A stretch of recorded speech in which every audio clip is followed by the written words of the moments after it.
The red dust of Kepler 442b swirled around Emily's boots as she carefully brushed dirt away from the strange object they had found buried 3 meters down. The dig site had been promising from the start, with ruins that looked older than anything recorded in galactic databases. But this crystal was different from everything else they had uncovered. Emily held it up to the alien sun, watching how the light seemed to bend and twist inside its facete surface. The artifact was about the size of her fist, perfectly smooth, and covered in symbols that hurt her eyes when she looked at them too long. The markings seemed to shift and move when she wasn't looking directly at them. "What do you think, Kestar?" she called to her reptilian colleague who was documenting pottery shards nearby. The Vorthak scientist barely lifted his scaled head. "Probably some kind of decorative item. Maybe religious. You humans always get excited about shiny rocks." His voice carried that typical Vorthak dismissiveness that Emily had learned to ignore over the years. The other team members showed even less interest. Zorin, the blue-skinned Altarian physicist, was busy with his instruments measuring radiation levels from the ruins. The insect-like Centaurians were focused on cataloging the architectural elements they had found. Everyone was doing their job, methodical and professional, but no one seemed to feel what Emily felt when she looked at the crystal. It was calling to her. Not literally, of course, but something deep in her chest pulled her toward the artifact every time she tried to focus on other work. She found herself reaching for it unconsciously, then stopping when she realized what she was doing. "Just another piece of cosmic junk," Kestar repeated later that evening as they wrapped up the day's work. "The galaxy is full of dead civilizations that left behind pretty trinkets. This one will end up in a museum somewhere, gathering dust." But Emily couldn't let it go. After the others had retired to their sleeping quarters in the research station, she found herself standing in the lab, staring at the crystal where it sat in its protective case. The station hummed quietly around her, life support systems working to keep the small human crew comfortable in the thin atmosphere of this distant world. She told herself she was just being thorough. A good scientist examined every possibility, right? Maybe there were hidden mechanisms in the crystal, or maybe it would react to different types of light or energy. She had run basic scans earlier, but nothing unusual had shown up. Still, something felt unfinished. The protective case opened with a soft hiss. Emily hesitated for just a moment, then reached inside and lifted the crystal out. It felt warm in her hands, warmer than it should have been after sitting in the climate-controlled case all day. The weight was perfect, as if it had been designed specifically for human hands to hold. The symbols on its surface seemed clearer now, more defined. Emily turned it slowly, studying the intricate patterns. They weren't like any writing system in the galactic databases. They were older, more fundamental somehow, as if they represented concepts rather than words. Almost without thinking, she pressed her palm flat against the largest facete surface. The reaction was immediate and overwhelming. Golden light erupted from the crystal, not harsh like the artificial lighting in the lab, but warm and welcoming like sunlight on a summer morning back on Earth. The light seemed to flow into her hand, up her arm, filling her whole body with a strange tingling sensation. Emily tried to pull her hand away, but couldn't. Not because the crystal was holding her, but because she didn't want to break the connection. The light felt like coming home after a long journey, like finding something she had lost without realizing it was missing. Then the voice spoke. Genetic markers confirmed, it said in words that Emily somehow understood perfectly, even though they were spoken in languages that predated any human civilization she knew about. The voice was neither male nor female, but carried an authority that seemed to come from the depths of time itself. "Welcome back, Founder. The great work awaits your return." Emily's heart hammered against her ribs as she finally managed to stagger backward, breaking contact with the crystal. But the light didn't fade. Instead, it pulsed gently, rhythmically, like a heartbeat made of pure energy. The artifact hovered slightly above the lab table now, rotating slowly as streams of golden light danced across its surface. The implications hit her like a physical blow. Founder. The voice had called her Founder. But that was impossible. Humans were newcomers to the galactic community, barely a few hundred years into their space age. They were the students, not the teachers. The junior species, not the... The crystal pulsed brighter, as if responding to her thoughts, and Emily realized that everything she thought she knew about humanity's place in the universe was about to change forever. Emily stared at the glowing artifact, her mind struggling to process what she was hearing. The Codex continued speaking in that ancient voice, each word hitting her like a physical blow. "You look confused, child of terror," the voice said gently. "This is natural. Your people chose to forget, but the truth remains written in your very DNA." The crystal pulsed brighter, and suddenly the small research lab transformed. Holographic images filled the space around Emily, showing star systems she had never seen before. Ancient ships moved between planets like graceful dancers, their designs both alien and somehow familiar.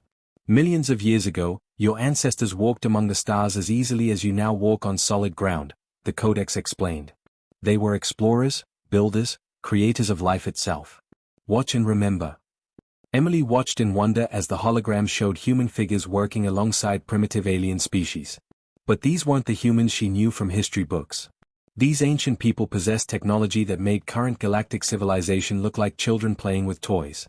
The Vorthak you work with today, the Codex continued, and Emily saw images of early reptilian creatures, barely intelligent, living in caves. Your ancestors found them struggling to survive on their dying world.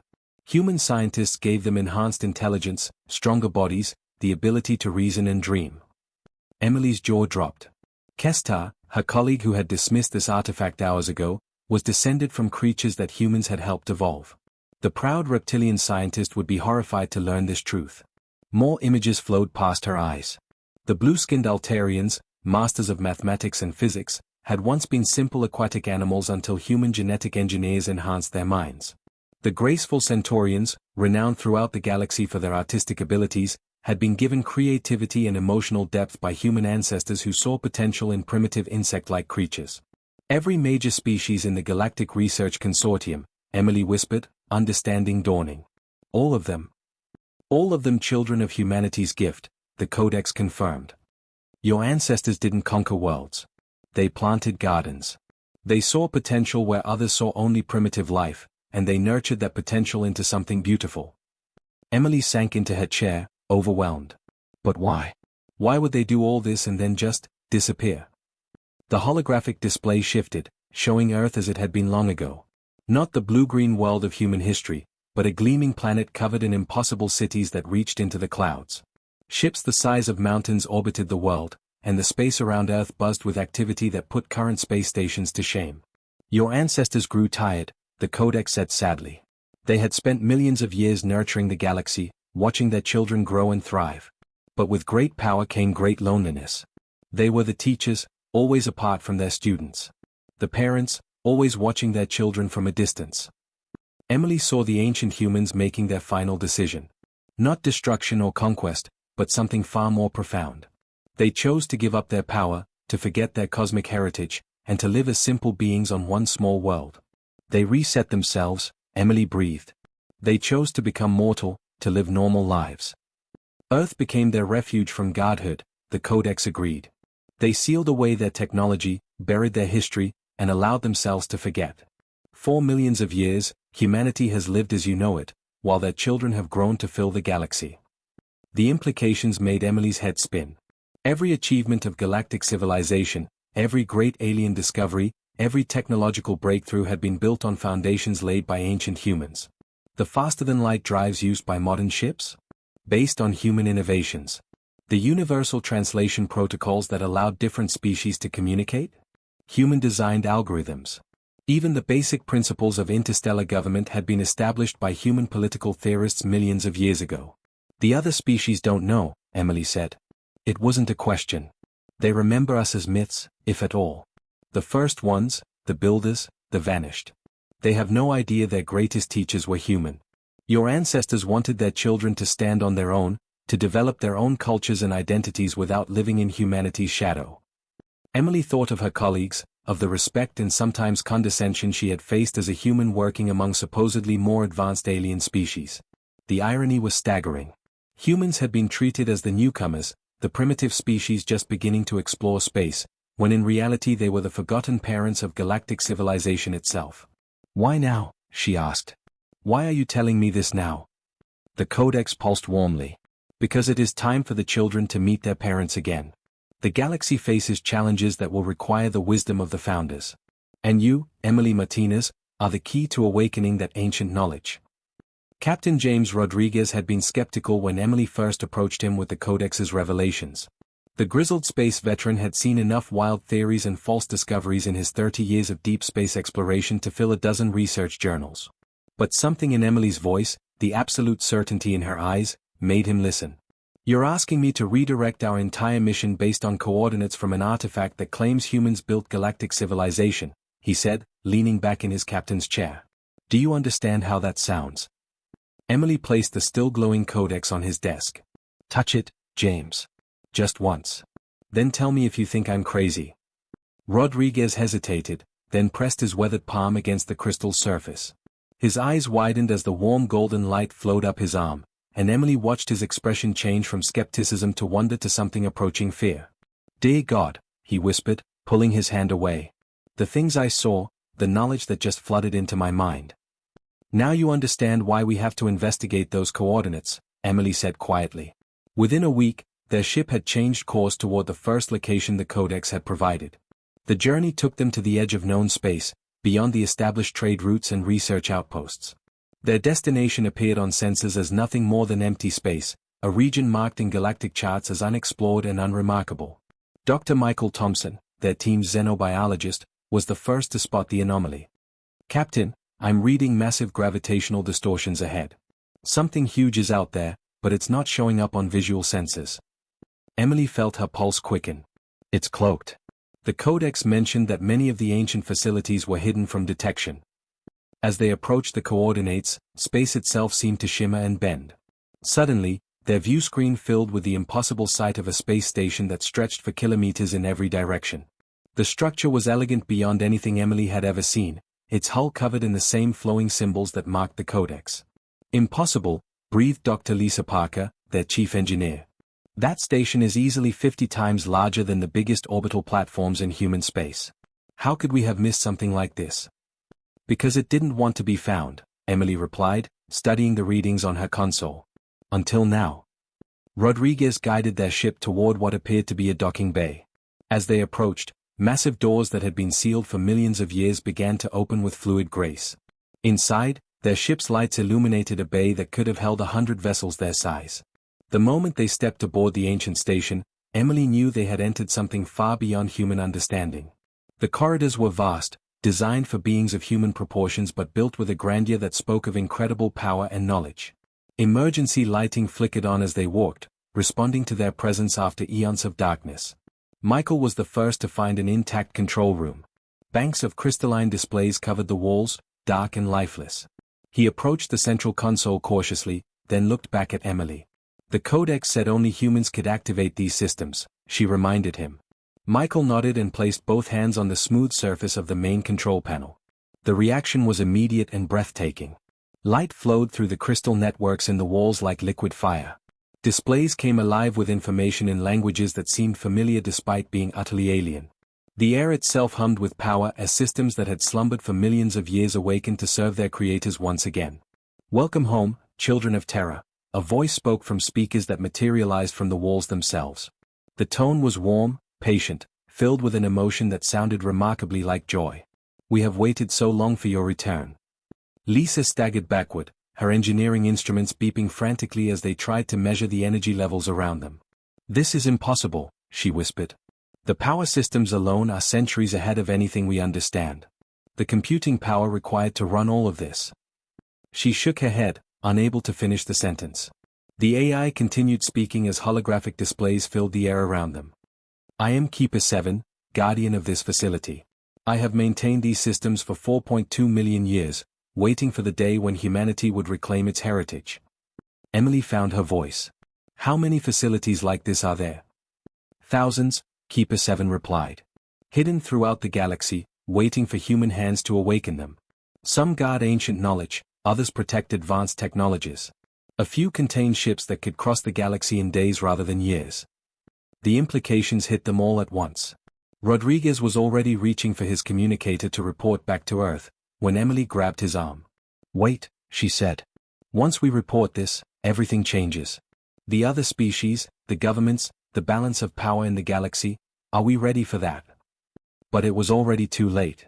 Their ship's automatic reporting systems had been transmitting data back to Earth and the Galactic Research Consortium from the moment they docked. Within hours, the news would spread across known space like wildfire.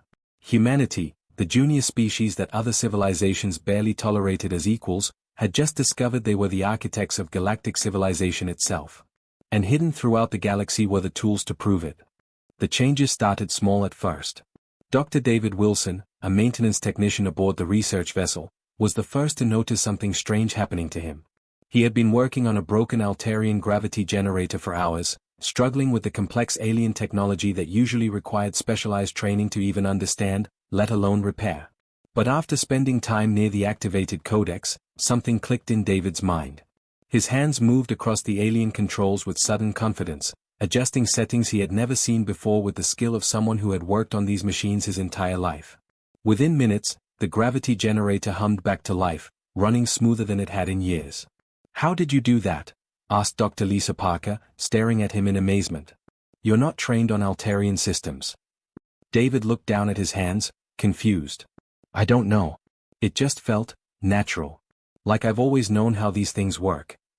Similar reports began flooding in from humans across the galaxy. Rebecca Adams, a school teacher from Earth who had never studied advanced mathematics, suddenly found herself scribbling equations on her classroom whiteboard that would revolutionize faster-than-light travel theory. When university professors examined her work, they discovered she had somehow solved problems that had puzzled the greatest minds in the galaxy for decades. On Mars Colony, engineer Tom Bradley was called in to fix a broken Centaurian communication array. Despite never having worked on insect-based technology before, he took one look at the system and immediately knew exactly what was wrong and how to fix it. His repair work was so elegant that Centaurian technicians asked him to teach them his methods. Captain Rodriguez watched these developments with growing amazement and concern. "Emily, what's happening to our people? It's like they're becoming different overnight."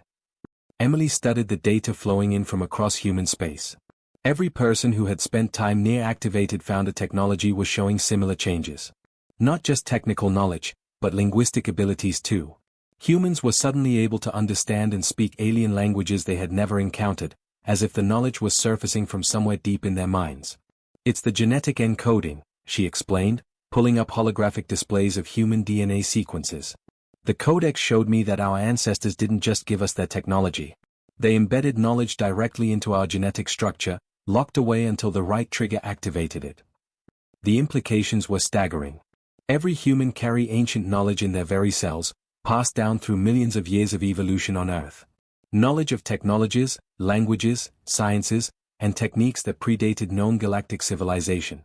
Dr. Patricia Hayes, an archaeologist who had touched one of the awakened artifacts, suddenly began translating ancient texts that had puzzled scholars for centuries. "The symbols aren't just writing," she explained excitedly.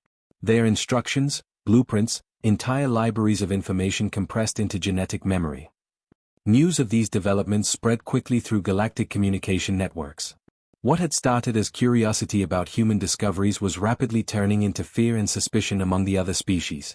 The emergency session of the Galactic Council was called within a week. Emily found herself standing before representatives of dozens of species, all of them looking at her with expressions ranging from confusion to barely controlled panic. "Explain to us," demanded Ambassador Crexeline of the Hegemony, his multiple arms gesticulating wildly, "how humans can suddenly operate our most advanced technologies without training. How your people can speak our languages without learning them. What you have done to gain these abilities." Emily took a deep breath. "We haven't gained anything.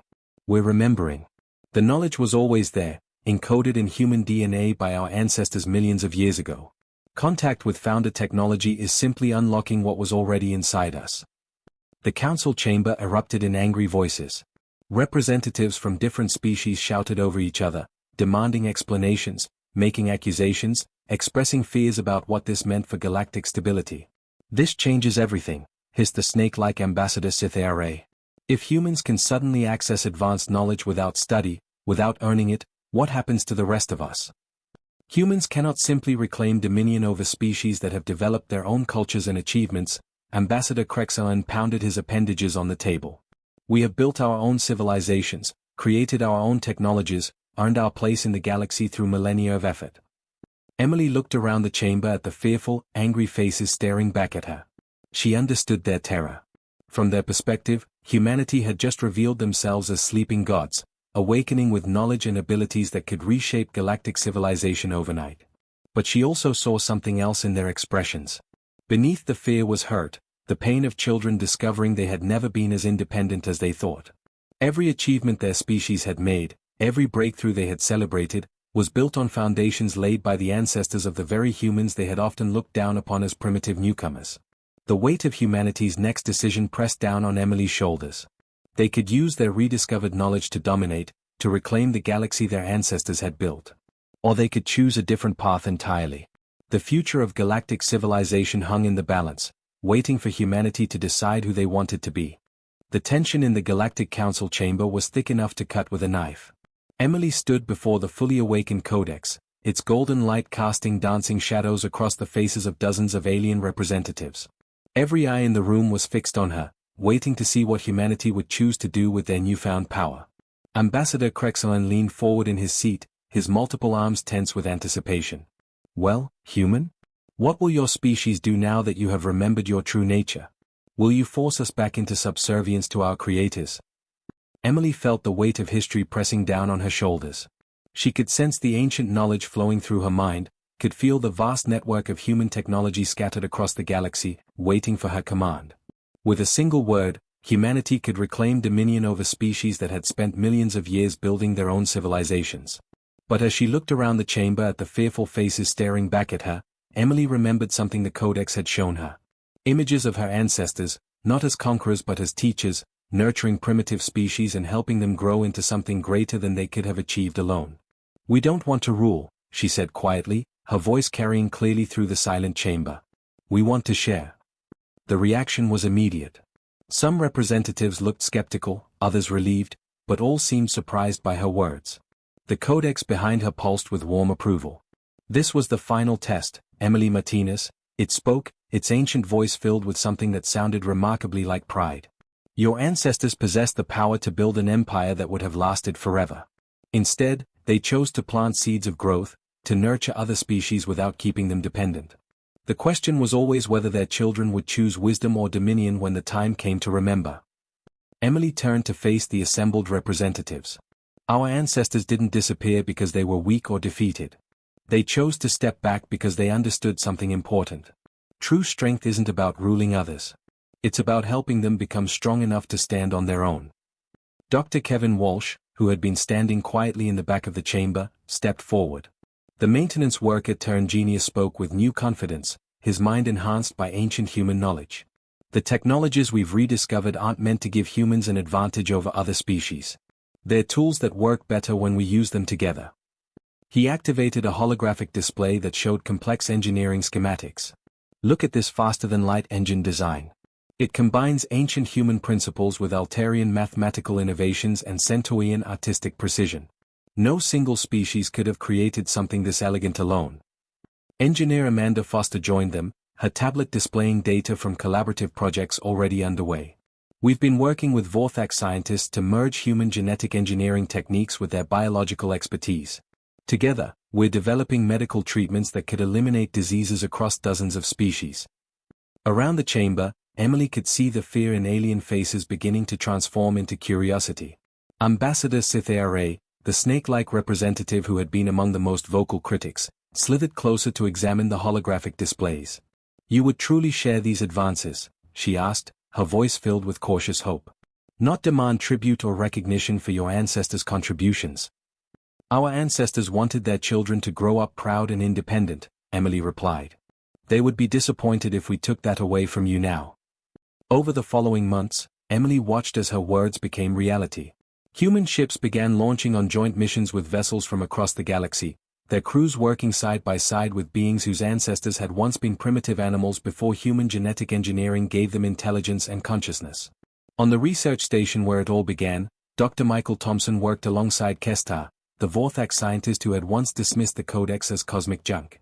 Together, they were unlocking medical secrets that could extend lifespans for species throughout the galaxy. It's strange, Kestar admitted one day as they worked. Learning that my people owe our intelligence to ancient humans should make me feel diminished. Instead, I feel connected. Like we're all part of something larger. Emily smiled as she watched through the station's viewports. Human vessels worked alongside alien ships to explore regions of space that had been unreachable before. Ancient human technology merged with modern innovations created wonders that surpassed anything the original founders had achieved. The galaxy was becoming something new, something better than it had ever been. Not a human empire ruling over subject species, but a true collaboration between equals, each bringing their own strengths to solve challenges no single civilization could face alone. Captain Rodriguez found Emily in the observation lounge one evening, watching the stars. "No regrets?" he asked quietly. Emily shook her head. "Our ancestors spent millions of years nurturing the galaxy, then stepped back to let their children find their own way. Now we get to watch as all those different species work together to build something amazing. How could I regret that?"